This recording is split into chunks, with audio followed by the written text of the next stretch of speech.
President Trump had a personal element to it as well, because he knew he was going to be in there a bunch. And he looked to me that day as embarrassed as I've ever seen him. I think he's trying to change the subject from Iran, from inflation. He needs his base to be fired up. This is Gavin Newsom. And this is Chris Christie.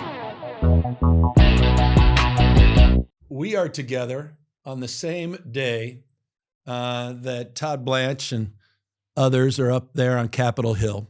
I don't know if you've had a chance to watch any of the hearing this morning, and I know there's a break right now. A little bit. What's, you've got obviously such a history and reverence the Department of Justice, having worked there and focus on corruption, and we could talk a little bit more about that past and some of the work. But what do you make of his chances? What do you make of the hearings today? What are your expectations? Well, I don't think he helped himself with Cornyn this morning. I mean, look, I did this, as you know, for 7 years as the U.S. Attorney in New Jersey. We were the 5th largest office in the country at the time. And to have a guy who's the Attorney General of the United States enter a settlement agreement with the President of the United States on behalf of the United States, which says that the agreement can only be changed in writing. But then to admit to Cornyn, the 1.8 billion is dead. Well, have you changed that in writing? Have they consented to that? And he couldn't answer it. And I think you and I both know why he couldn't answer it. It's because the President of the United States won't agree to it and won't sign and change the agreement. And look, he's got his own personal lawyer right now as the Attorney General of the United States. What happens if 6 months from now, a year from now, he says, I'm enforcing that agreement and I want the 1.8 billion, and Todd Blanche has already been confirmed? If I were, and Cornyn seemed at the end of his questioning, he got interviewed afterwards, and I saw him say, I'm not satisfied. I have real concerns. Now, he didn't commit which way he was going to vote, but as you know, on that committee, one Republican defects, he can't go. So, and I think Cornyn's got other political incentives to all that as well. So, my view on it is that Blanche is not out of the woods. And I think if Cornyn and Tillis, because Tillis also was hot about the pardons to the January 6th defendants who actually were convicted of assaulting police officers, which I think makes perfect sense. So, I think those are the two votes at risk. If I had to bet on who is more likely to vote no, it would be Cornyn. It would be Cornyn. And is that the core for you, that 1776, the $1.776 billion deal? Is that the disqualifying issue with Blanche, or do you think it's broader than that? It's broader than that. Look, you can't be taking direction from the President of the United States on who to criminally prosecute. And I mean, look, I'll give you an example, Gov. In 7 years that I was in the Bush administration, I never once got a call from John Ashcroft or Alberto Gonzalez, let alone the President of the United States, saying, do this case, don't do this case, go after this guy, leave this guy alone. Never. What Ashcroft told me after I'd been confirmed was, he said, your job is to make every decision with integrity. And he said, some of your decisions I may agree with, some of them I don't. He said, but as long as they're not in violation of a policy that the president has set out, like we had a couple of U.S. attorneys who really didn't want to do gun cases. And President Bush had set up Project Safe Neighborhoods, which was the gun project to get felons in possession of guns off the street and get those guns off the street. And there were some U.S. attorneys who disagreed with that philosophically. Well, all right, then they deserve to get fired, because that's a perfectly legitimate policy position for the president to take. He didn't say, I want this felon in possession in Fresno prosecuted right now. That would be a problem. But I think Blanche being the way he's been, the indictment of Comey, the indictments against Letitia James, I mean, these are so obviously baseless and motivated purely by the mistake True Social post that he put out publicly that he was meaning to send as a direct message to Pam Bondi when he said, let's go, Pam. It's And you time to really get think this that thing was a done. mistake? You think that was legitimately I a do. mistake? I Wow. do. I do Interesting. think it was a legitimate mistake Huh. because I've seen him make those mistakes before. Now, I don't think he's upset about it. Right. I just don't think he intended it. Huh. I think he intended it as a private pressure, using that vehicle as a way of saying to her, if you don't do this now, I'm going to do this publicly. I think it was going to be a two-step. He may have eventually wound up doing it publicly, but maybe in a bit of a different way. And having known him all these years, that's the way he operates. And so I think Blanche, when you look at, I would say three things. Yeah, the settlement. Yes, taking direction on criminal prosecutions on individuals. And then third, firing people in the Justice Department, both as prosecutors and the FBI, for having done work on cases they were assigned to do. Like, look, when I was U.S. Attorney, Gov, if I went down the hall to a prosecutor and I had 140 of them working for me when I was U.S. Attorney, if I went down the hall and said, "Hey, Jim, new file we've got, I want you to work on this," and he looked at it and said, I have a philosophical problem with this and I don't want to do it, I'd be like, well, Jim, we call that private practice. You can now go to private practice and you can have whatever philosophical, objections your employer would have let you have. But here, if the boss asks you to do a case and there's not an ethical, I think this is not ethical, right, Jim? No, not an ethical concern. I just don't like it. Okay, can't do that. Instead, it's like he went to these people, they did the job they needed to do, and then he fires them subsequently because they just did their job. And they did what they needed to do on that. I don't think it was appropriate, but they pardoned all the January 6th people.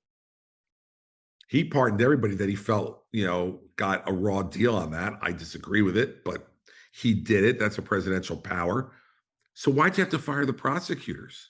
It just did their job. So I think Blanche permitting that, the settlement, and then absolutely directing people about individuals who should or should not be prosecuted. To me, those three things are in combination disqualifiers. And you're less concerned about being a private attorney for the president of the United States. I mean, I heard a little bit of Senator Kennedy making the point, obviously reminding us of a prior Kennedy administration appointing a brother, obviously members of law firms that were partners, et cetera. I mean, is unbecoming as that may be, that's not necessarily a threshold, a line that is being crossed necessarily. No, I wouldn't say that's a line, Gov, because I think it's how you conduct yourself once you're there. Yeah. Because let's face it, Bobby Kennedy's an example. John Mitchell is an example on the bad side, right? Yeah. And look, a lot of people could argue Eric Holder was that too. But was a real personal friend and had handled things for then Senator Obama, and he made him the AG. So look, I have appointed people when I was governor, because unlike your state, it's why you want to be governor of New Jersey in one respect, Gavin, because I appoint the attorney general. And everybody else, nobody gets elected except for the governor in New Jersey. Interesting. Didn't know And, that. and so I appointed the AG, and I appointed people who have been friends of mine who I practiced with over time. Never someone who was my lawyer, Right. but people that I was friendly with. Of course. But they understood, and I explained to them that you're never going to get a call from me about a criminal case as governor. And I don't ever want to get a call from you. Like, I don't want to know. You want heads up, though. You want heads up, at right? the end, but then it's over. They've decided to make a charging decision, right? Yeah. So that way I can't have any influence over it. Like if they've said, hey, tomorrow we're indicting Mr. X, okay, I need to know that so I can comment on it appropriately when I get confronted with it. But I don't want to know anything before that, and never did. So I'm okay with the personal relationship part of it, as long as you conduct yourself differently now, given the positions. Like, once a good friend of mine was attorney general, he couldn't give me heads ups on stuff that were still, percolating. Not appropriate. And he knew that was the way I wanted to conduct myself. And by the way, any ethical lawyer who took that job would know it too. Yep. because right now I think we have a justice department that is completely untrusted by the American people. And to me, the Justice Department and our judiciary are the things that distinguish us from every other democracy in the world. Amen. And I think the next president of the United States, Republican or Democrat, whoever it is, if they're serious about fixing the Justice Department, they should find a person of the other party that they trust in and trust in their integrity and appoint them attorney general, because it won't fix it completely, but it will drain the immediate assumption that, oh, well, this guy or this woman is only going to do things that are in the benefit of their own party and against the other party. I think it would be a great symbolic move. Now, it has to be someone who has integrity and who you trust to do the right thing and who will follow policy positions of the president, even if they maybe wouldn't be the way they would do it. But I think the bigger goal would be to restore trust in our Justice Department, because right now, any objective observer can't say that these guys are doing the job the right way. And if you're subjective and your team Trump, you're saying we're just, we're rebalancing things from the abuse, the lawfare of the prior administration, where they were out of control. They ran roughshod. So we're just, even if we're not rebalancing it, we're playing the same playbook. What do you say to that? Well, I would like to have a president who was above that. Now, if you believe that that's what Joe Biden and Merrick Garland did, and that's what certainly a large cadre of Trump supporters and the president himself believes, my mother taught me two wrongs don't make a right. Mm-hmm. And that if you're going to conduct yourself in the same way, if you believe that that the prosecutions under the Biden administration of Donald Trump were politically motivated and wrong, if you believe that some of the treatment that Hunter Biden initially got was favoritism and wrong, so you go in as the next guy in charge and say, okay, well, I'm going to do the same thing for my friends and the same thing to my opponents. Our country's better than that. Our people are better than that. And just because we have a president right now who isn't better than that, and who some people argue that President Biden wasn't better than that, at some point, someone, in my view, if you aspire to be president of the United States, has to break the cycle and say, I'm not going to be that person. Yeah, sure, I think this or that was unfair, or maybe I would have done it differently. But you know what? What we're going to get back to is fair and objective evaluation of the facts and the law. And we're going to hold everybody accountable, whether you're a billionaire or whether you're a person who has no means at all, whether you're politically influential or whether you don't know a thing about politics. If you violate the law, you're going to be held to account. And look, when I was U.S. attorney, we did 130 political corruption prosecutions against both parties, and we did not have one defeat. We were 130-0. And what I used to say to people is, that's because we made the decision based on the facts. We never made a decision based upon politics. And it was about 60-40 D's to R's, which is about what our registration is in New Jersey. And that wasn't something I planned, but the natural course took effect. And when you continue to convict people, I say to people all the time, if you thought that any of my prosecutions were political, I'll address that with the line of acquitted people. And there were none, because we did it the right way. We did it based on the facts. I think the American people would be really, really hungry for that type of approach to give them confidence again that the FBI and all the other agencies under DOJ are working for them, not working for the guy or woman sitting in the Oval Office exclusively. So you don't buy Blanche's argument that he's a member of the cabinet, he's part of the executive team, and to the extent that he's carrying out the vision and direction of the president, that's completely appropriate on the basis of the constitutional framework, and nothing's deviant in that respect.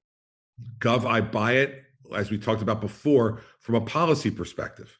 So, like, if you're the attorney general and the president of the United States says, look, I got elected and I ran on the idea that we're going to be very aggressive on gun crime. Well, then you're a member of the cabinet and the president's giving you that direction. That's appropriate.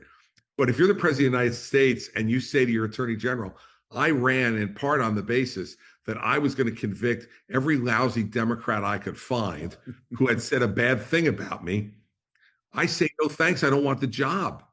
There you go. And if I've already had the job and you take that position, then I say no. Like Bill Barr, by the way, said no at the end of Trump's first term when he wanted Bill Barr to bring matters on the what he called election rigging. And Bill Barr, as it's been reported, said this is all bullshit to the president in the Oval Office. Well, guess what? As Attorney General, you have an obligation to do that, to look at the president of the United States and say, no, sir, this is unethical and it's wrong. So I believe Blanche's theory to the water's edge. Yes, on issues of broad policy, of where we are going to spend our law enforcement resources, the president absolutely has the right to set those priorities, but he does not have the right to tell me who to prosecute and who not to prosecute. Because once you go over that line, you're lost. You got it. You're lost. And then it's all politics and it's not right. Yeah. I mean, impossible to argue with you. What do you make of Barr, by the way, supporting Blanche's nomination? Bill Barr's a company man. And he's making these judgments, I think, based in part by his status within the party and the legal community. And I think, I know Bill Barr, I have great respect for him. I think he was a very good attorney general both times. But on this one, he and I just fundamentally disagree. And I think he, of all people, should know better. Right. Having been subjected to it. Yeah. What happened with Pam Bondi? I mean, obviously we talk about that Truth Social, but I mean, was that indicative of that? Was that revelatory of what the real issue was? Was it competency or was it just incapacity to actually deliver on the vendetta or at least direction? I think it was a lack of competency to execute on his agenda. So it's both combined. But the lack of competency, he wasn't concerned about the lack of competency on anything else. It was like, you can't deliver on my agenda because you can't pull the levers of power in a way that give me what I want. And I also think that she got very careless in the beginning on the Epstein issue. She said a lot of things. She got on Fox and she thought, she said whatever the hell she wants. Oh yeah, I've got the list, the client list on my desk. Yeah. And then it turns out there really isn't the client list. Well, now how do you convince the conspiracy theorists that that's true? And it upsets the president, I think appropriately so, that if he's got his attorney general out there saying stuff on that sensitive an issue to the victims of this guy, that they want justice against the men who engaged in this conduct with Epstein, that they have every right to be upset about that. So I think the competency piece reared its head in the Epstein stuff because she was very careless with the statements she made, and I think didn't completely appreciate the importance of the words that come out of the mouth of an attorney general of the United States. Blanche, on the other hand, is much more careful in that way, much more competent in that way, and some might say more dangerous as a result in that way if he's guided by the president's stuff. Now, he made the slip up today when I think it was Kennedy who asked him, are you friends with the president? Yeah. He said, well, I'm his lawyer. And he goes, I was his lawyer. That was one of those times where Todd Blanche, he's usually very careful about that stuff. That wasn't a good one. And I guarantee you, if you and I watch some cable news tonight, we're going to see that one repeated over and over. Understatement. You're not going to see much else from Senator Kennedy's cross-examination because there wasn't one. I mean, just layups, T-ball in the vernacular of the Mets. Senator Britt, I was watching some of that. That was all labs. Senator Schmidt. I mean, look, they're going to vote the way they're going to vote. They've been elected to the United States Senate. They have the right to do that. But don't try to sell me on the fact that this is an objective examination. Like, if you've made up your mind and you're in the tank, okay, you'll be judged by your voters on that basis at some later date. But don't try to tell me that like you're being objective about it. I think Kennedy just kind of he was trying to set up the JFK RFK comparison and never thought that Blanche would actually trip over that one. Yeah. So Kennedy's like, damn, man, I'm trying to help you here. Like, what are you doing? When you look objectively at the Epstein files, and I don't want to go down too much down the Epstein lane, but are we ever going to know the facts, or do we know the facts? Are we all just sort of, I mean, do you feel satisfied with the millions of documents that are out and the millions that are not out? And do you buy the argument they're just tangential? No, I don't. I'm not satisfied with it. I think if you're going to release it, release everything that's there, because of the way, quite frankly, everyone has politicized this issue. Both sides have used it to their benefit. Like, I didn't hear a whole lot of Democrats on Capitol Hill when President Biden was there, pounding the table to get the Epstein files out, right? No, so, that's right. I think both have played it for their own political purposes. And obviously, President Trump had a personal element to it as well, because he knew he was going to be in there a bunch. So he didn't want that out there either. But here's my problem with it.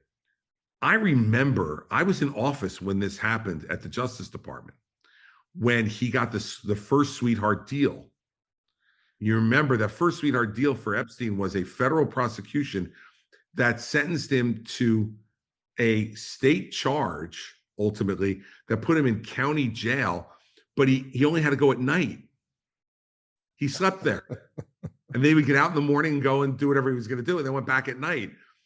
I remember at the time, and by the way, that was Alex Acosta, was the U.S. attorney then, a name which became familiar because he wound up in President Trump's cabinet in the first term as the labor secretary.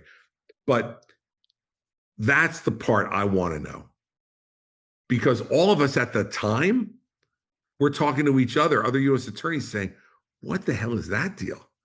Like, what's Alex doing down there? Like, where did that come from? And, that's what I'd like to know, is because that was the original sin. Because if the guy had been sentenced to a significant amount of time of federal jail time, I think a lot of these people would have backed away from him. And I think his ability to be able to do what he did would have been lessened, if not eliminated.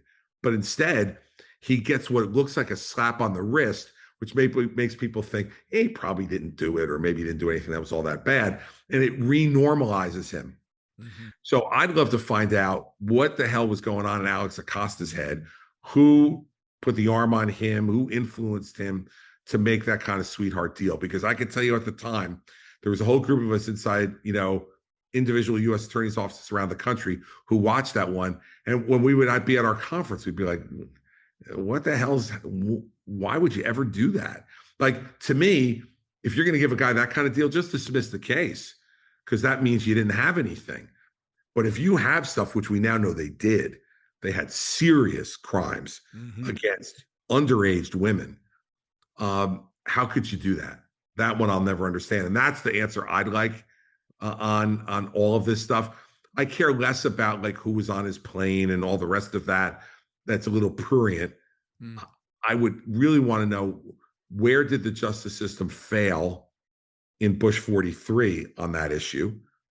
And why didn't anybody, Obama, Trump, Biden, try to fix it? And I think they all have to answer for that. There was a sense that Blanche was trying to fix something, wasn't it, when he visited Ghislaine Maxwell in the federal prison, and then she miraculously is shifted to a much nicer facility. What the hell did you make of that? Well, I never saw a deputy attorney general in my time go and individually interview a witness, any witness.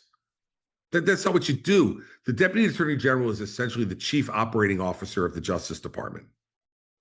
And his or her job is to run the day-to-day operation of the Justice Department for the attorney general. As a U.S. attorney, my direct report is the deputy attorney general. So all the U.S. attorneys report directly to the DAG, as they call them, right? The DAG doesn't have time overseeing the FBI, all these other things, all the U.S. attorney's offices.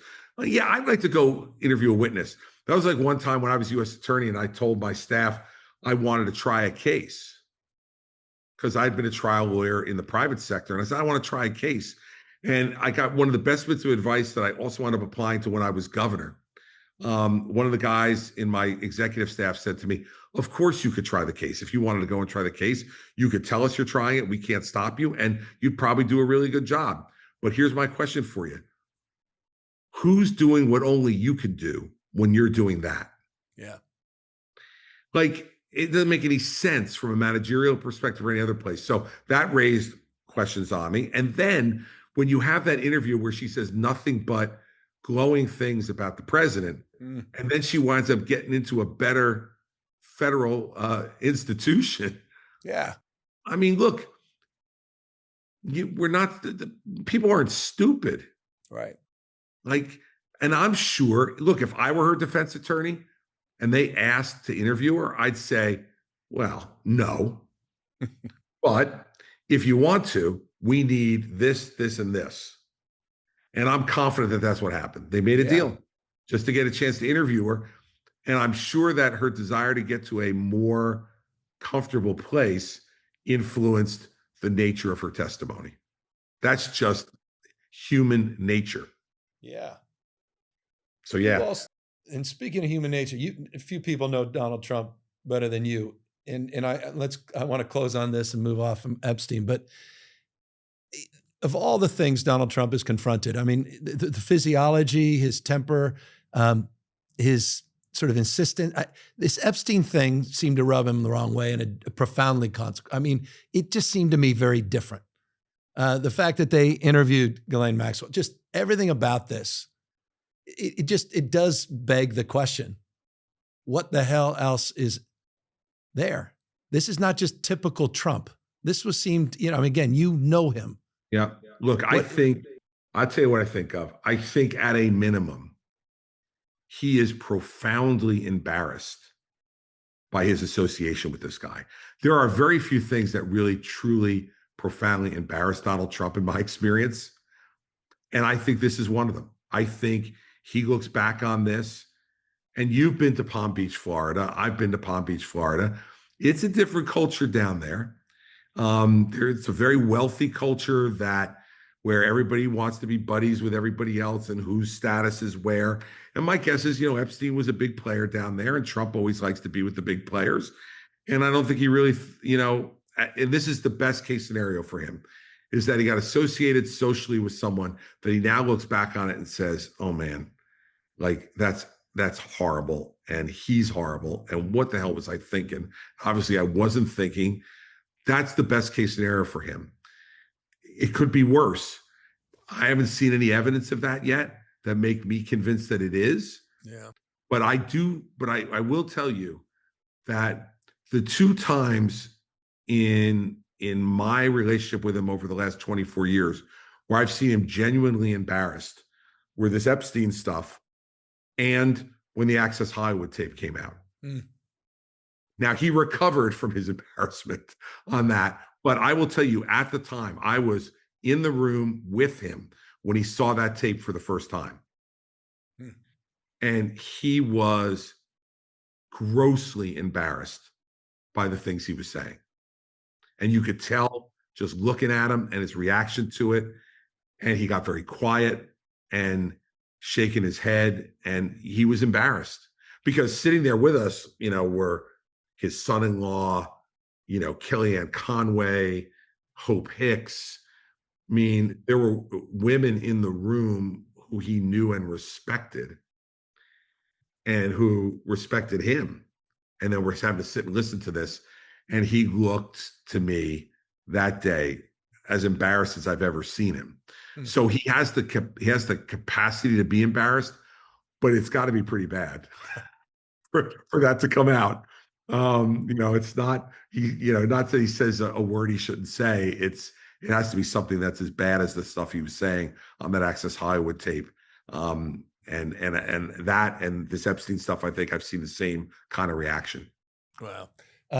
24 years, and a son-in-law whose father served 24 months, Charles Kushner, and was pardoned by the president, became ambassador to France. You ever expect that to happen? Well, certainly not when I brought the case in 2004. I guarantee you that. If you had told me in 2004, well, once he gets out, he'll ultimately be pardoned and become ambassador to France, I would have referred you for counseling. So no, when you have a guy who hires a prostitute for $25,000 to pursue his sister's husband, seduce him, videotape it, and then send the videotape to your own sister on the day of her son's engagement party, an engagement party that you're going to attend, that to me is not the resume of an ambassador to France.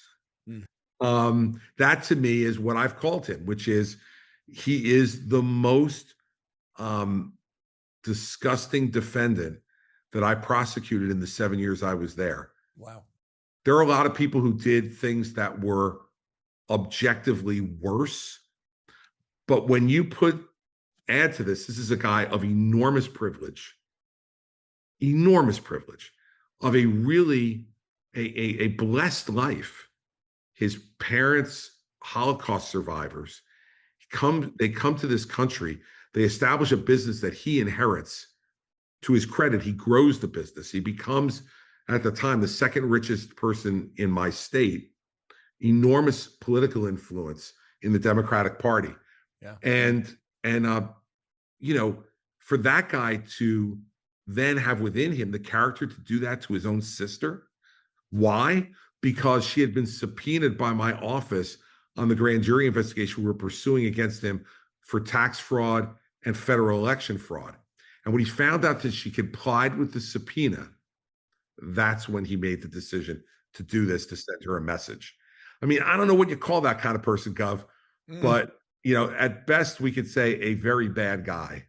And, if you had told me back then, oh, wait till you see what happens. His son, who's in college at the time, is going to marry Ivanka Trump. Yeah.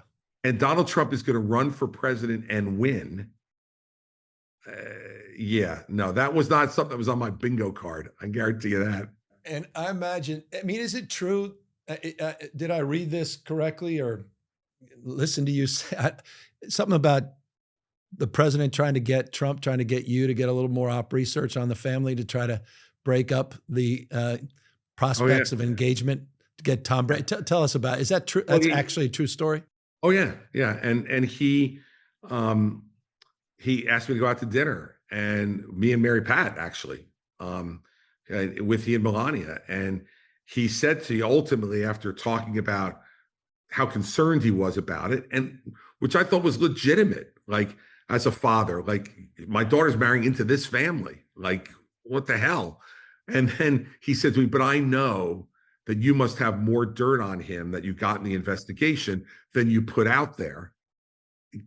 Can you share that with me so I can use it?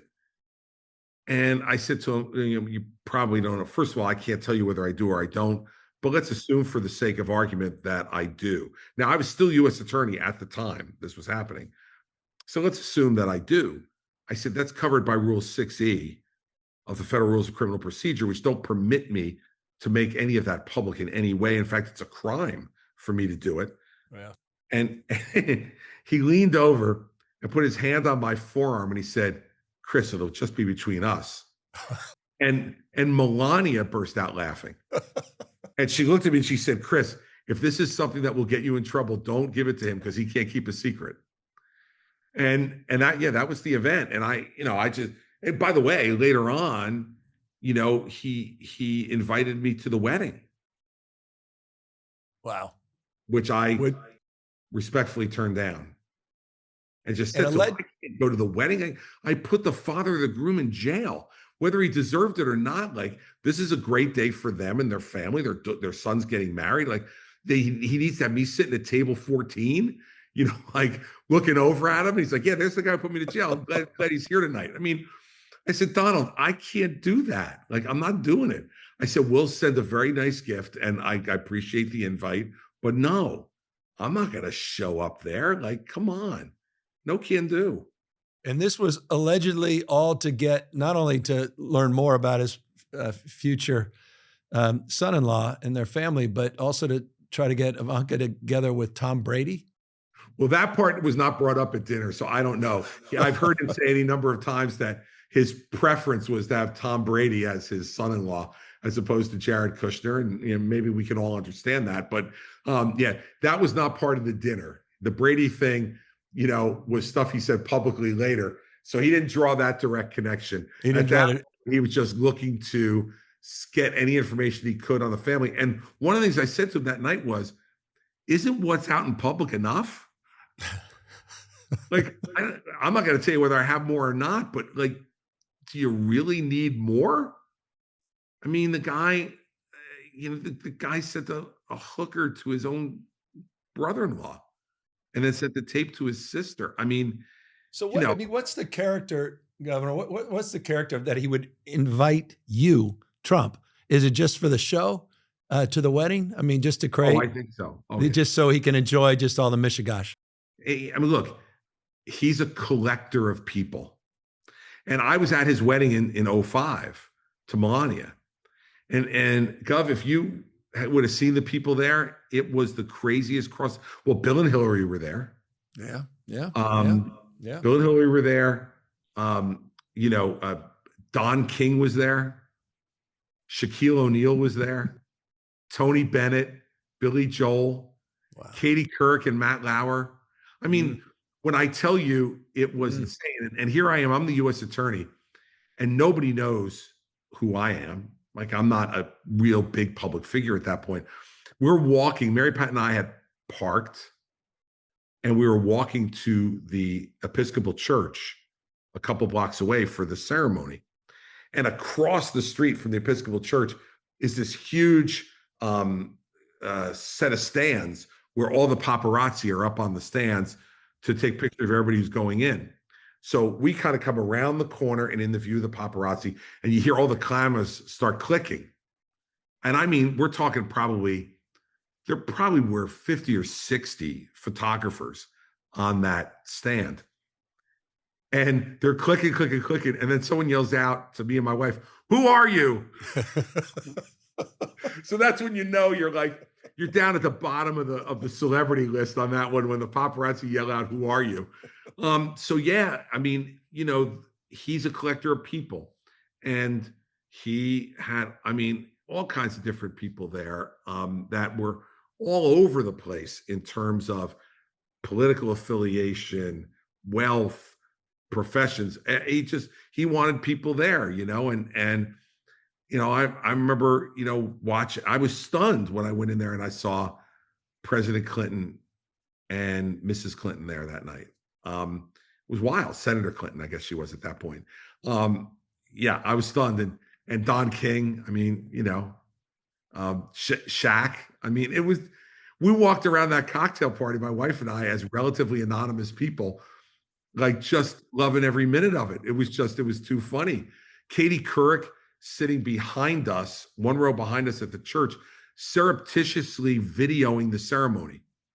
In like this big square purse that she had, that she was holding like this. And I was like, what is she doing as Melania's coming down the aisle? And then I figured it out. I turned to her, I go, "You're videoing this. We're not allowed to video this stuff." And she's like, "Shh." I'm like, "You're videoing it. What are you doing?" I mean, that's the kind of craziness that was going on. Oh, and by the way, I was also sitting next to now another new Trump celebrity, U.S. Attorney for the District of Columbia, Jeanine Pirro. Okay. Her then husband, Albert, were sitting next to me and my wife. So there you go. So where's the transition from that, Gov? Yeah, well, okay. Well, I'm going to connect two dots. The who are you and the transition. I'll tell you who you are in the transition. Fast forward, President-elect Donald Trump, you're the chair, Chris Christie, of his transition. How the hell did that happen?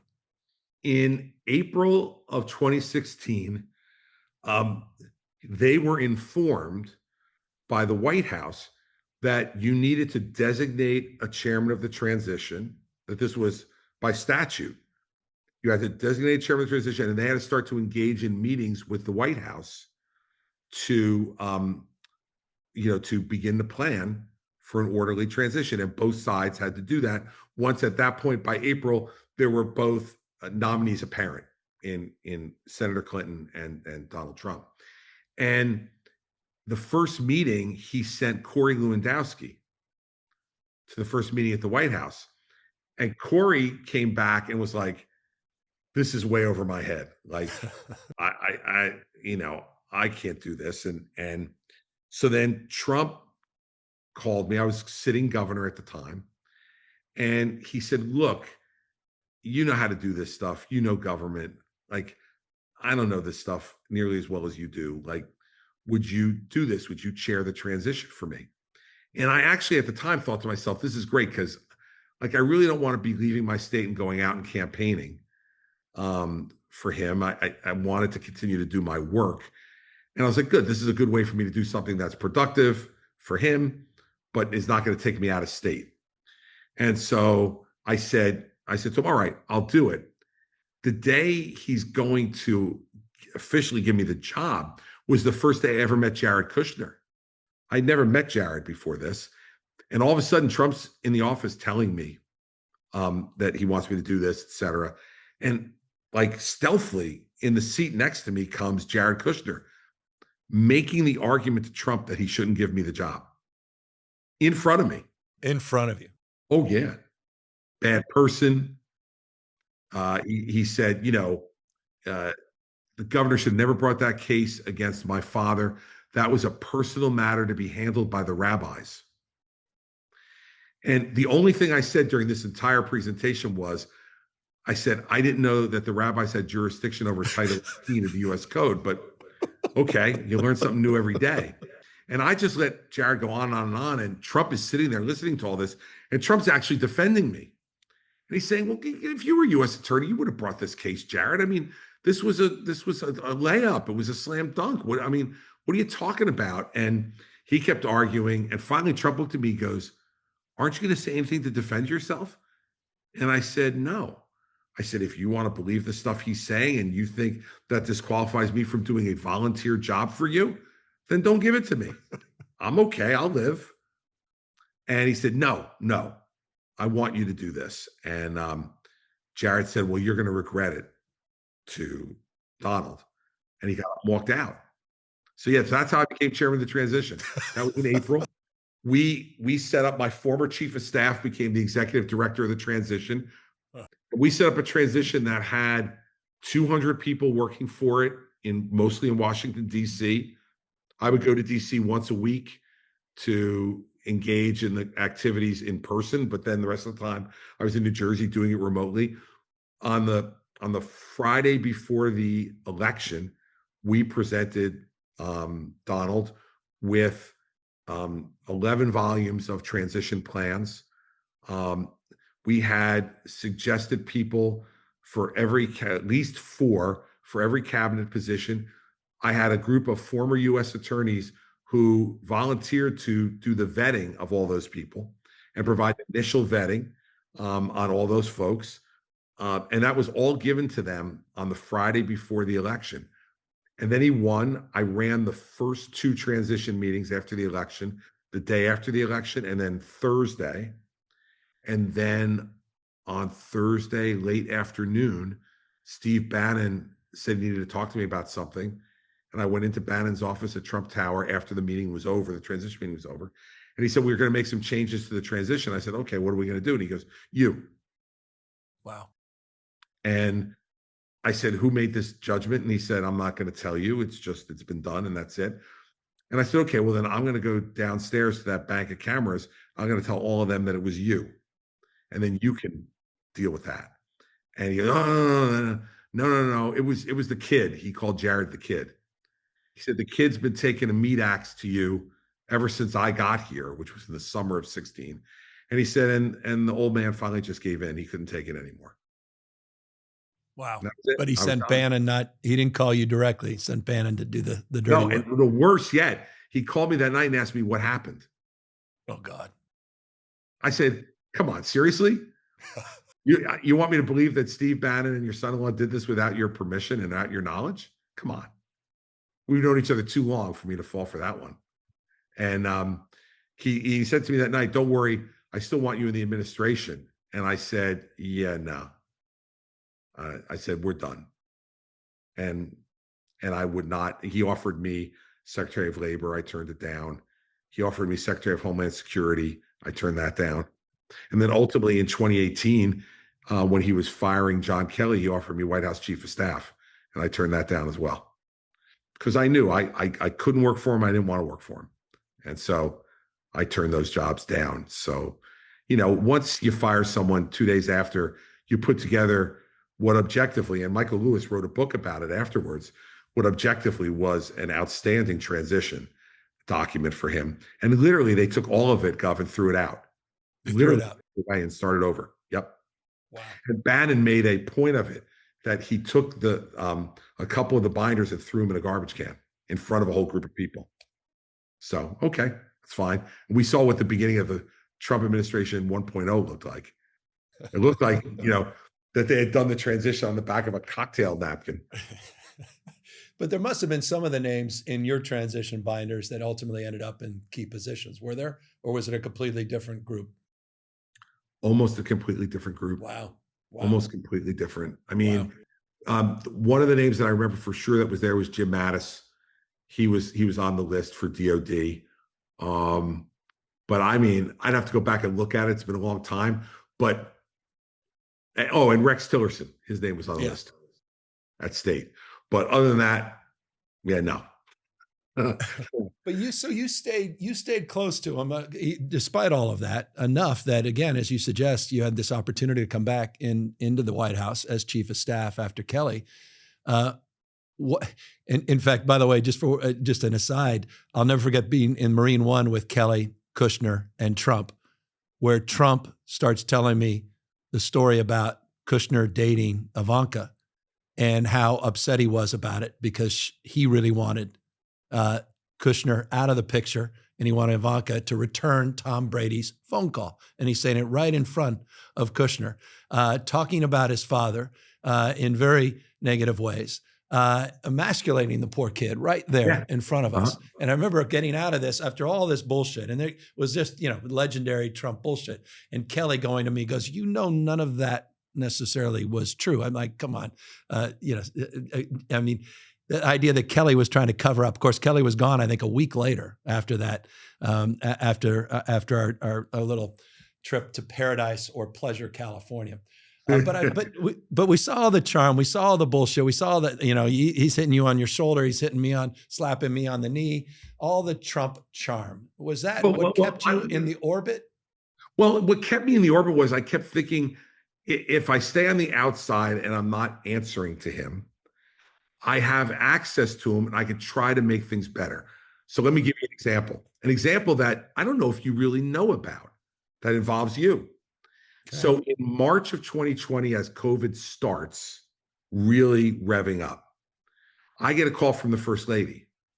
They had just gotten back from a foreign trip to India. And she said, look, he doesn't get how bad this is. But he really respects your ability to handle a crisis. I need you to come down here and talk to him about how to handle this. And I said, Monty, I can't just invite myself to the White House and say, hey, you're screwing this up. Here's how I'd do it. She goes, if you tell me you're willing to, because remember, there was no public transportation then. Airlines weren't flying, trains weren't going. So she said to me, if you tell me you're willing to get in your car right away and drive down here, you'll have an invite to come down here in an hour. And I said, look, if the president asked me to come, I'll come. So, and within 30 minutes, my phone rang and it was the president. And he said, look, I want to talk to you about this COVID stuff. Can you please come down? And I said, all right. And I got in my car and drove the 3.5 hours or so from Jersey down to DC. And you hadn't seen him in between. I mean, that was, you not talked to him much or anything. No, I really hadn't seen him. I mean, every once in a while he'd call, because he does that with people, as you know, to say, like, how am I doing? What do you think? So we had contact, but not face to face. So I go down there and I'm in the Oval Office for a few hours during that, giving him advice about how to handle COVID. And at one point, he decides to call you while I'm sitting there. And of course, it's on the speakerphone. It doesn't tell you that he's on the speakerphone. Always on the. I've been in that Oval so many times. A damn speakerphone. Yep. Right now, it was about the ships, hospital ships. Oh gosh, that's right. And he says to you, "You've been so nice to me. You've been so good to me. I'm going to send you the ship." And I've told a number of people this story over time. I said, I got to give Newsom credit because he said, look, obviously, Mr. President, we could use the ship and we need it, but I really want to urge you to make the decision on this based upon whether or not it's more needed here in California or in Washington State. And whatever the statistics show, that's where you should go. And he says to you, bullshit to that. That guy up in Washington has been lousy to me. He says horrible things about me. You've been saying really good things about me publicly. So I'm sending you the ship. Oh, And USS you push back again and say, I'm not saying I don't want the ship. What I'm saying to you, Mr. President, is I want the ship to go to the place where the most people can benefit from it. And if that's California, we will work with you to make it seamless. But if it's Washington, I don't want to take that away from them if they need it more. And he gets really frustrated with you. And he goes, all right, well, I'll decide what I'm going to do. I'll call you later. And he gets off the phone and he looks at me and he says, can you believe that? And I go, well, yeah, it's the right thing. Like, and Pence walked into the room during it. And I said, look, send it where it's needed the most. That's it. This is one of the things I'm trying to talk to you about here. This stuff will all be examined with a microscope. You need to make these decisions on the basis of what the data shows you, what the information shows you, so that you can justify the decisions you've made. Because even some of those decisions are going to turn out to be wrong. And I said, but at least if you could say I made it based on the facts, you'd be okay. And he says to me, I used to think you were smart. And that was it. That was the end of the conversation. But you were on the phone. I'm listening to you, really trying to be diplomatic, and like deal with him and not piss him off, but also not be on this phone willingly accepting something that maybe one of your regional states needed more. And you try to navigate that, and it was classic. You did it very well. And I've told people that story about you a number of times. I was like, the governor handled it really well. He didn't say no. Can't stand him on all this other shit, but he was okay there. Yeah. I remember that call. Anything else Newsom does, but that was everything. I appreciate. Boy, I remember that call. I remember hanging up, and I remember getting the follow-up call within, I don't know, hours or the next day. The ship came down to Los Angeles. Yeah, and he followed through. He told me, because I was in the Oval Office probably that day for 3 or 4 hours, and he told me near the end of my time that I was there. He goes, and by the way, I'm sending the ship to Newsom.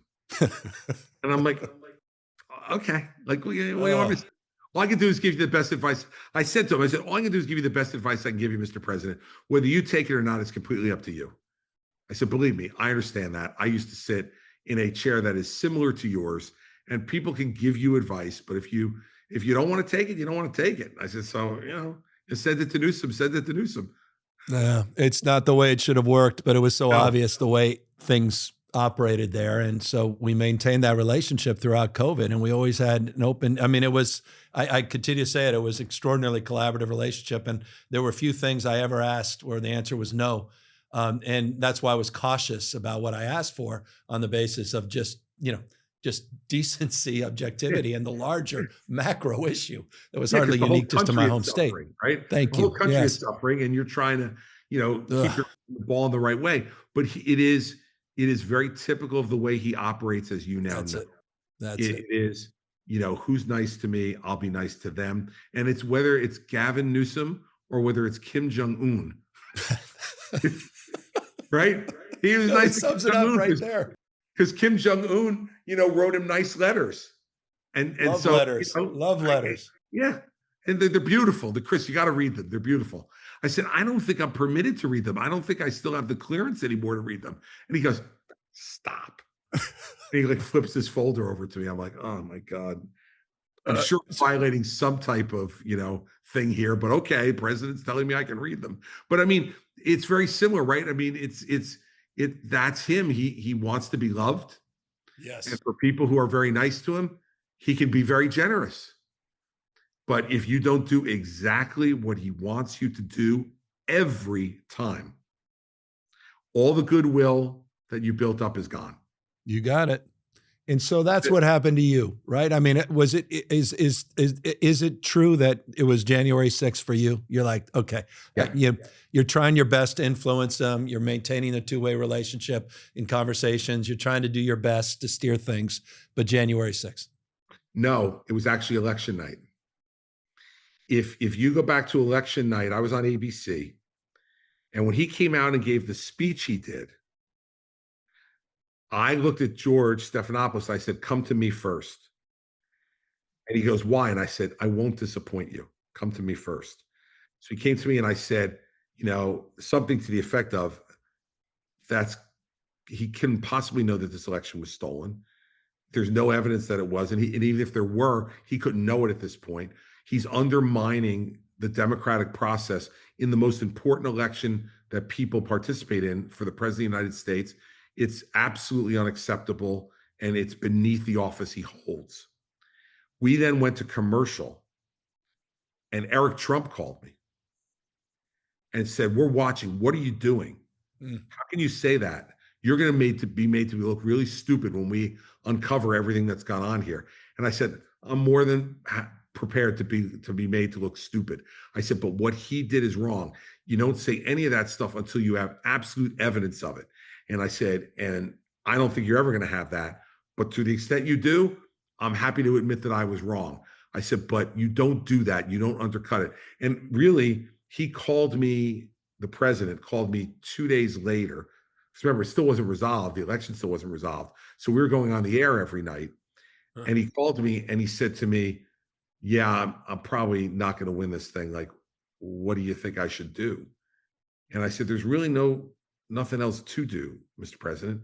I said, "You need to call Biden, congratulate him, invite him to the White House, shake his hand." And I said, "If you do that," I said, you'll have a good reputation with the American people, and whatever else you want to do with your life, it'll be wide open to you. If you don't do that," and this is where I was wrong, I said, "if you don't do that," I said, "all that's over." And he said, "Well, I'm not going to do that.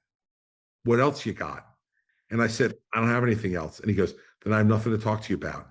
And we have not spoken since. Wow. That was 2 days after election 2020. We have not spoken since. January 6th just further convinced me that what I had decided on election night was the right decision. But my decision, and really when my contact ended with him, was 2 days after the election. And we have not spoken since 2 days after election night. Did you get a sense, that he really believed it? Was this since? No, I don't think he believed it. I think he ultimately convinced himself. But he was telling me, "I know this. I'm not going to win. What should I do?" He wasn't saying at that moment, "It was Chris. It was rigged. I got all this evidence. Here's what it is." No, I don't think he believed it. But I think he has said this any number of times to me. If you say something enough times, it becomes true. Yeah, come on. And I think that's really where he got to with the election. And when you look at even today, I saw Jay Clayton unwilling at his confirmation hearing to answer who won the 2020 election. Still couldn't answer it. Right. And I know Jay Clayton. He's a smart guy. And I've always gotten along well with him. Like, I couldn't believe it when I saw that he was refusing to answer that question. But that's why when you go back to even what my instincts were back in 17 and 18 and why I didn't take any of those jobs, it's because I know I can't do that. My personality is not such where I could go in there and, just absolutely believe a pile of bullshit from the president and then go out and sell it. Like, look, we've all been in politics for a long time. There are times when you spin certain things and whatever, and it's not lying. It's like putting the best face on something. What Jay Clayton did today was just refuse to tell the truth. And I knew I could never do that, and that's why I never accepted any of the jobs. The only thing I would ever do for him, I did the opioid commission because of how much I care about that issue, how much we had done in New Jersey on it. And I did the opioid commission. It was limited. There was really no interaction with him. I went out with Charlie Baker and Roy Cooper and Patrick Kennedy, and did hearings around the country. We came up with a report that formed the basis of the No Pain Act that Congress did, and I'm really proud of what we did there. But that's because, and he's not dumb, as you know. Like when he called and offered me that job, he goes, "I'm going to offer you something that you can't refuse. Even you won't say no to this." And he offered me the opioid thing, and I said, "You're right. I won't say no to that. It's too important." He goes, "Good. Go do it for me and make it good. If you make it good, I'll work to get it done." And to his credit, he did. He did, and he got that thing passed. Amen. And I remember that with Patrick too. You're reminding me. I remember you guys going around the country. Well done on that. And look, tomorrow night, we're taping this, and tomorrow night the president's allegedly. I mean, it seems to be going back and forth. Who knows what? There are all kinds of leaks about what he is expected to say. Primetime speech, and some networks suggesting no, Mr. President, may not be a primetime speech because it suggested this is about election denialism. Once again, going back and relitigating that election. What do you make of that? I mean, is this just a part of the stubbornness, part of the belief now that he's convinced himself of? What do you make of this? Or is this a preview of November? I think it's much more cunning. I think it's much more cunning, Gov. I think he's trying to change the subject. From Iran, from inflation, from all the things that are going on right now that are not good for him, right? And he needs his base to be fired up and show up for an election that right now it doesn't look like they're going to show up with great enthusiasm to. So I think if he does what's been rumored, it's much more cunning. It's like, okay, I got to distract them from inflation. I got to distract them from affordability. I got to distract them from Iran and that I'm bombing nightly over there again. And the Strait of Hormuz is closed, and I got to distract them from all that. So what do they really, really believe? My core believe that the election in 2020 was stolen, and that it was not only stolen at the presidential level, but it was stolen in the special elections in Georgia for the Senate thereafter. And so if he does it, it will not be just out of stubbornness, although stubbornness is an element of everything he does. It will be because he is tactically looking at this and going, this is not going well for me, and I got to change the subject. And this is about all I can probably get away with trying to do that will also fire up my base and try to get them ready to come out in November, where right now, I'm sure he thinks there's not the level of enthusiasm because of the affordability issue and because a lot of his base is very upset about Iran, as you know. So, I mean, I think it's not just independents or Democrats who are upset. It's core, MAGA folks who voted for him because he said no more wars. And now they see him engaging in a war that they believe is purely of choice, not of necessity. Do you as someone who's known him, student, and obviously out there as a pundit assessing every day this country, and do you buy his there's a lot of deep politics in this, but that he's the same guy? I mean, talk about, we started with baseball. I mean, obviously he's not Clemens throwing or Ryan throwing 100 plus. I mean, it seems like an 80-mile-an-hour fastball. I mean, he's lost a lot, hasn't he? I mean, politically. Or do you think there's more cognitive issues? There's physical issues? Do you buy any of that? Or do you think that's just the Democrats and that's folks like me just ginning all that stuff up, that this guy is not the same guy and there's something there that's real? They're there. Look, I don't think there's anything more than aging.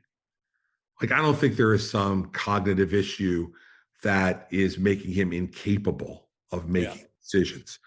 I think he's just getting older. He's 80 years old. And look, my dad is now 93. God bless him. He's still alive. But my father isn't what he was 20 years ago.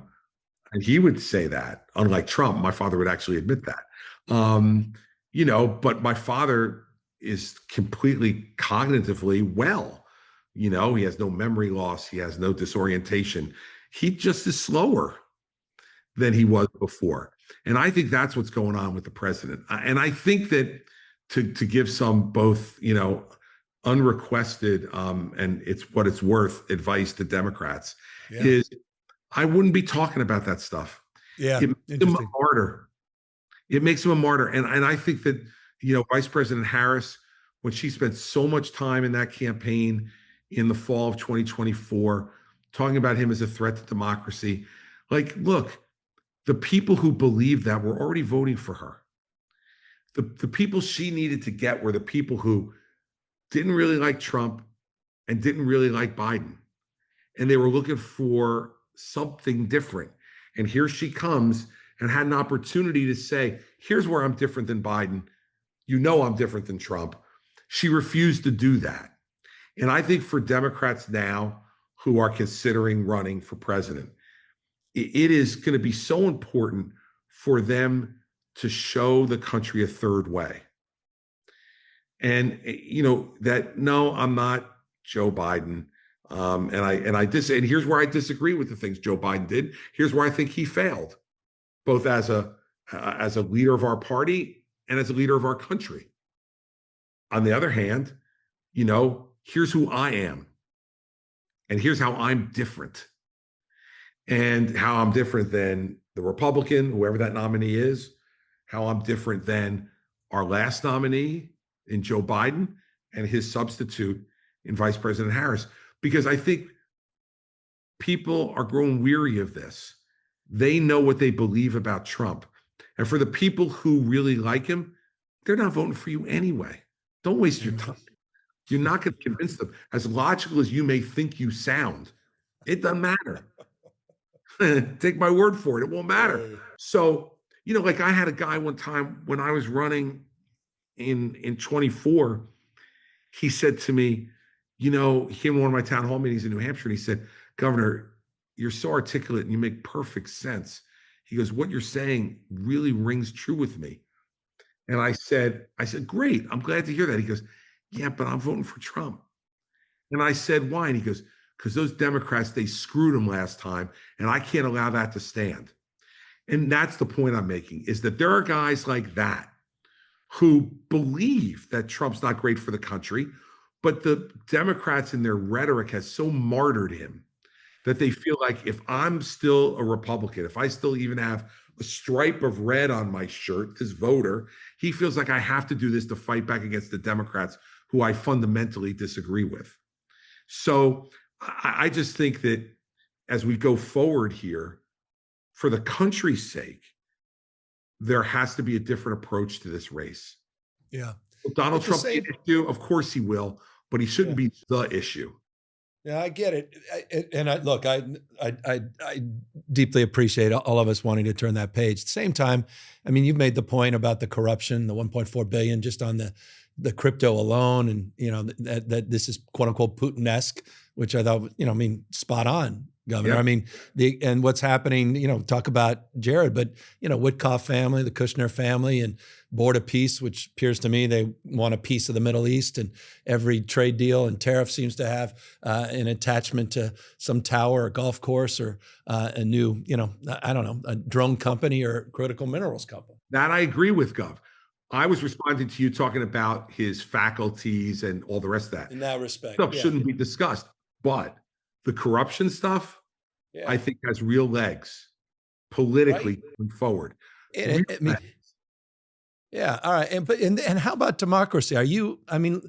This guy's not letting up. I mean, we can hyperventilate about masked men around polling places, but I saw what they did just with our Prop 50 on election morning.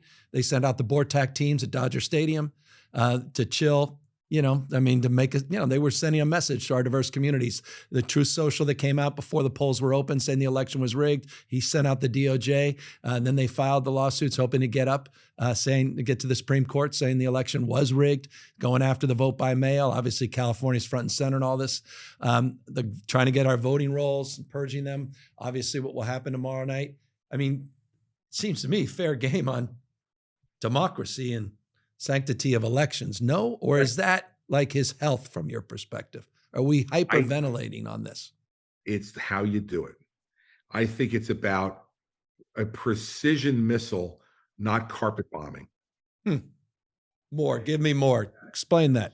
What I would say is when he does things like says, we're not going to mail-in ballots out unless you give me your voter rolls.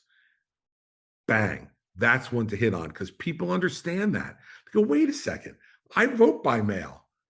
What do you mean I'm not going to get my ballot just because the governor says I'm not going to give all of the private voting information of all the citizens of the state of California to the federal government, which they have nothing to do with the election anyway. I think it's about they're tired of hearing he's a threat to democracy. They need to hear why. Why specifically, and not why just because he's a tyrant and they're like, either they believe that or they don't. And nothing you say, I think now, after Donald Trump being on the scene for 11 years, is going to change that. That's right. I appreciate They will be offended if they're like, wait a second, my mother, who is 85 years old and doesn't want to go out to the polls, can't vote? What do you mean? That's wrong. You can't do that, Mr. President. I think, and we could probably come up if we sat here for a couple minutes with 3 or 4 other examples that I would say to you, yeah, like this speech tomorrow night, if the speech is what it's rumored to be, then you can have a lot of fun with that. Like, and people will look at that and go, I can't believe we're still hearing about this 6 years later, right? And he got reelected in the interim. Like, what are we doing? So it's got to be, I think, precision stuff because the overall, he's a threat to democracy. He's a tyrant. He wants to run in 2028. Even Blanche today said, no, he can't run in 2028. And so when you have people saying that stuff on the Democratic side, you diminish the more important argument.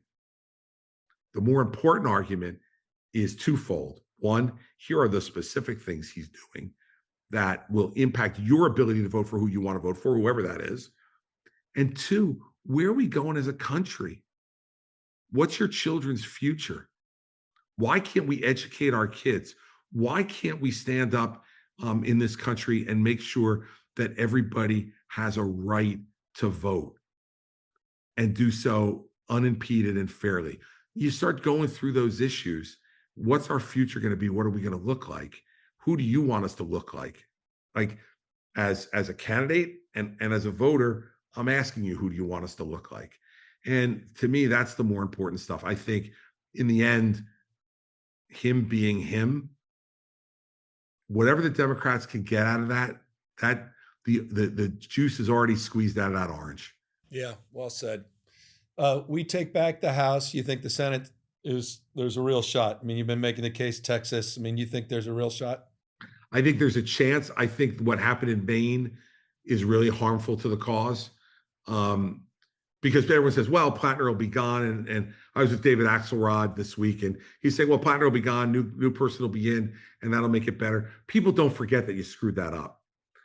They don't forget that you actually nominated a guy who at least has been accused of sexual assault and a whole bunch of other things, right? Yep. So it hurts the Democratic brand in Maine. And as you know, the road is littered with the corpses of people who thought they were going to take out Susan Collins. Like a bit of a different animal. And we've all seen folks like this over our career who you look at them in a particular state and how the hell do they do it? But they do. So I think Maine's really important in this whole equation. But I will tell you this, like, I think Ohio is in play. I think Alaska is in play. North Carolina, I think is the layup. Yeah. I've never seen Roy lose an election. I don't think he's going to lose this one. And we all know how boringly competent Roy is.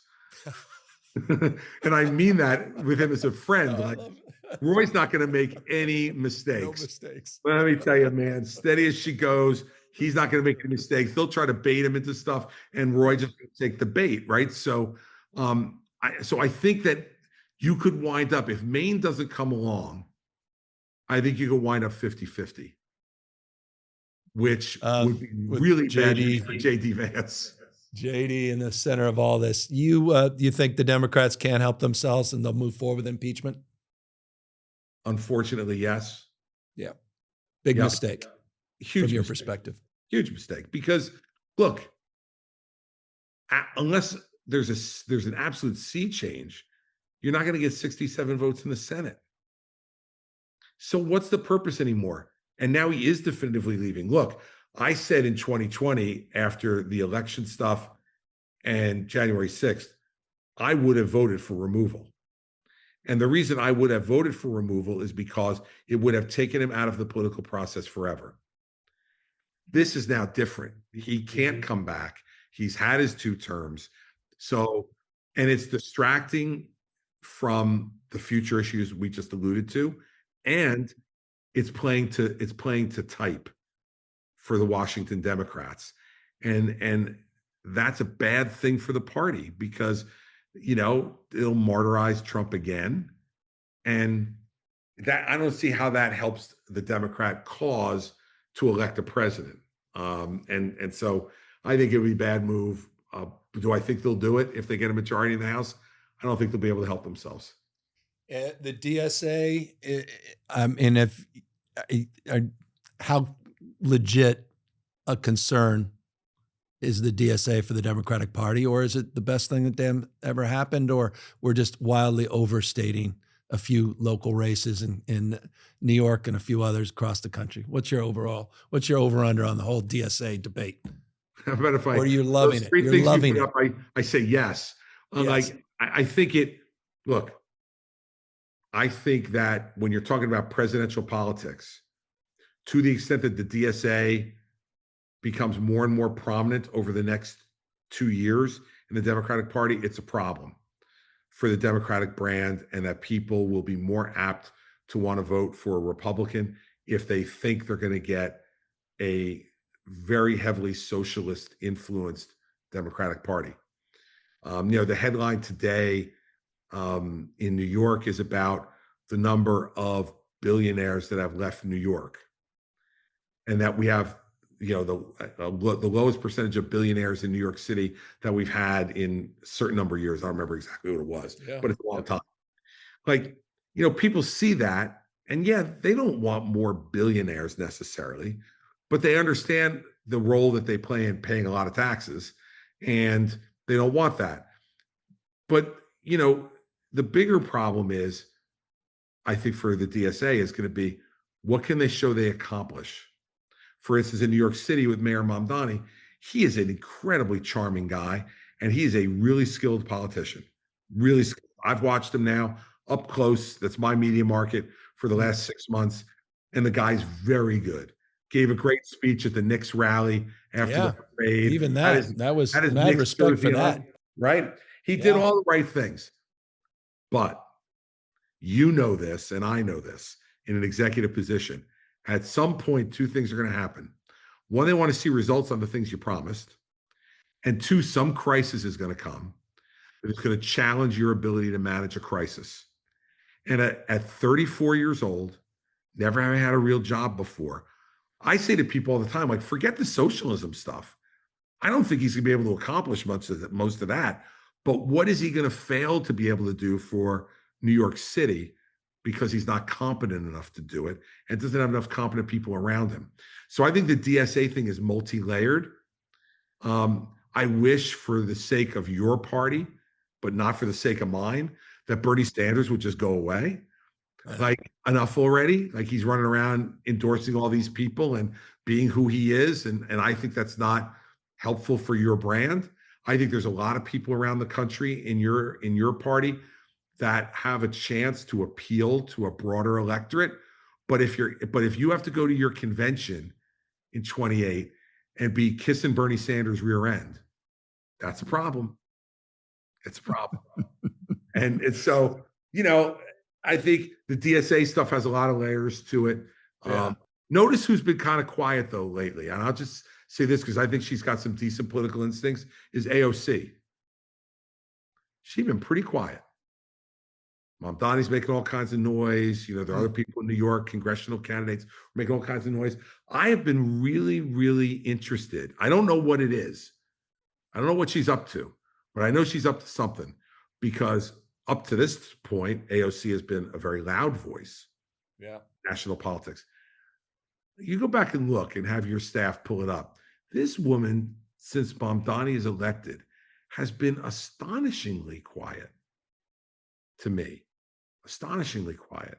hasn't endorsed in all these different races, hasn't been as big a presence in New York and nationally as she had been before. So I don't know what she's up to, but I guarantee you she's up to something because she's got some pretty good political instincts and has learned a lot.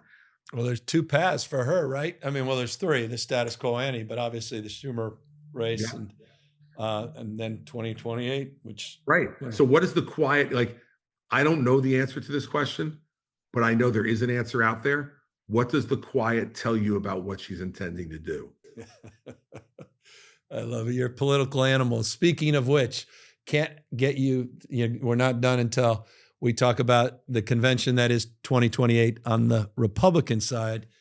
You've said good things, or at least in terms of your positioning. You've positioned Kemp in the mix, which is interesting. People forget the governor of Georgia, obviously Rubio, Vance. And in your own prospects, I mean, you're trying to, you've been at this a couple of times. There's a high recidivism rate in the spirit of the chance that you could be back in the mix as well. Where's Trump right now? Knowing him, where's his head? He's just enjoying The Apprentice 2.0. He doesn't want anybody to succeed him in the Republican Party. So he wants to I mean, he'll do something, but I think what he really wants is for a Democrat to win and say, see, the Republican Party was nothing before I got here. They lost with Mitt Romney and John McCain. And now that I'm gone, they're nothing again. God, I couldn't agree with you more. I think you're spot on, man. You're spot on. Spot on. That's it. So how does that play out? Then he continues with the having fun and, and we'll get another 300 stories, Rubio, Vance, Vance, Rubio. Of course. For two reasons. One, because he likes to torture people close to him. And two, it keeps him in the mix. He wants to be in the mix as long as possible. Look, what happens the minute he endorses one of them? It's over. He's over. They're it. Why would he ever want that? He don't want that. He wants to go all, and then what he'll do is if one of them emerges a bit in the primary, just before they become the nominee apparent, then he'll endorse them and say, see, I made him. I made him by making him vice president, or I made him by making him secretary of state. And then just when the race was going to really be in jeopardy, I endorsed him and brought him over the finish line. And I think that's what he'll probably do with one of those guys. But I would say this, if I were both of them, I'd be wondering, because they're both young, I'd be wondering if this is really the race I want. If I'm a Trump guy. Yeah. Is this the race I really want? Do I really think, think about how hard it is in this country for a party to get 3 in a row, which is essentially what this is, or the way it'll be felt by the public, right? It'll be felt like, oh, wow, we're continuing. It's not like, you and I weren't around for Grover Cleveland, but, so I don't know if there was a similar feel back then, but it is, I think it'll be tough if you're a Trump person to say you're going to bring change, because he's very unpopular right now. And I don't know how he's going to get more popular between now and 2028. So, and if you distance yourself from him, he's going to be very vindictive about that. And so it's like, when I look at the fundamentals of the race, if you're a clearly identifiable pro-Trump person as a candidate, man, look, running for president, having done it twice now, it's a tough needle to thread no matter what. Under those circumstances, how the hell do you maneuver that? And so I think if I were both, I don't know JD very well. I know him a little bit. I know Marco very well. Mm-hmm. If I were both, I'd be sitting there thinking to myself, like, is this the race I really want? Or maybe I want to sit one out. And then they can't, these guys can't sit one out. And all of a sudden you guys are up there. One of you guys sneaks in there, your 2 terms. These guys are no longer even relevant. Not a chance in hell. You know better than that. Come on. This is self-interested punditry. Well, no, it's not really self-interest Republican. It may be wrong, but I would sit there and think to myself, the only Republican who has a real chance to win, and that's why I talk about Kemp, is someone who is seen as a conservative Republican, governed as a conservative in Georgia, has stood up to Trump and beaten him. And the beating he laid on Trump in that 2022 primary is almost unthinkable, right? We've been in a lot of elections. He beat a former United States senator with the endorsement of the president of the United States in a state like Georgia by 70 points. He didn't get 70. He won by 70. Won by 70. Over David Perdue, right? So he's going to be able to come in and say, look, if he decides to do it, I support the president when I agree with him. I oppose him when he's wrong. I'm the kind of guy you need. I call balls and strikes, and I take the risk. And the president tried to get me, and he couldn't. You know why? Because the people of Georgia believed in me the same way the people of America could believe in me. You know, I think there are very few people in our party who can make both arguments. There are people who can say I stood up to Trump, and I'm in that crew. But then I can't say I ever beat him because I didn't. Brian may be the only person. Only person. It's not Cruz, none of the others. Yeah. No, because they all kowtowed to him. Yeah, they did. They all kowtowed to him. And right. And so, you know, and what do you think? Why do you think Trump keeps bringing Cruz up for the Supreme Court? It's all the same game. Yeah, right? Yeah. He gets to make fun of him because he'd say he went 100 to 0 because everybody wants him out of there because they all hate him. So he gets to make fun of him. And he also keeps that ball in play with Marco. Oh, there could be another Hispanic Marco. Could be Ted. You went through that before. Ted beat you in 2016. You know, he was the last man standing. Like, this is the way he thinks. So I think that the thing that makes Kemp unique, if he decides he wants to do it, is that he has those two elements at the same time. He can say that, you know, I supported the president when I felt like he was doing the right thing.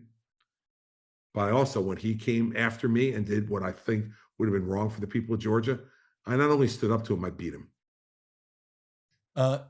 President Trump calls you, says he wants to see you at the Oval Office. You're going to pick up the phone. You're going to say, what? Yeah. What do you want to see me about? And if he wants to see me about something that could be legitimately helpful to the country, I don't think you refuse to see the president of the United States. But if he either says something that, like, I have no interest in, that I don't think is good for the country, or when I get there, he asks me to do something that I can't do, then I say, it was great seeing you again. And I shake his hand and I walk out. You know, I don't think any of us should have the luxury to not take a call from the president of the United States. And just because he wouldn't do it, and I'm confident if the roles were reversed, he wouldn't. Yep. This goes back to two wrongs don't make a right. Like, if the president of the United States, you know, I have my phone sitting here. If it rang and it was him, I would answer it. And I would listen to what he had to say. And if it was not something I thought, like I said, was good for the country, then I'd say, no, thank you, Mr. President. You've heard this from me before. If you wanted me to come down and talk to him, if I thought I could be helpful to making his presidency better for the country, I would go down there and do my best. But I will tell you this, I'd be skeptical because I've tried that before and it hasn't worked. Governor Chris Christie, it has been a lot of fun. I really enjoyed this conversation. I appreciate the opportunity to catch up and, you know, go Giants.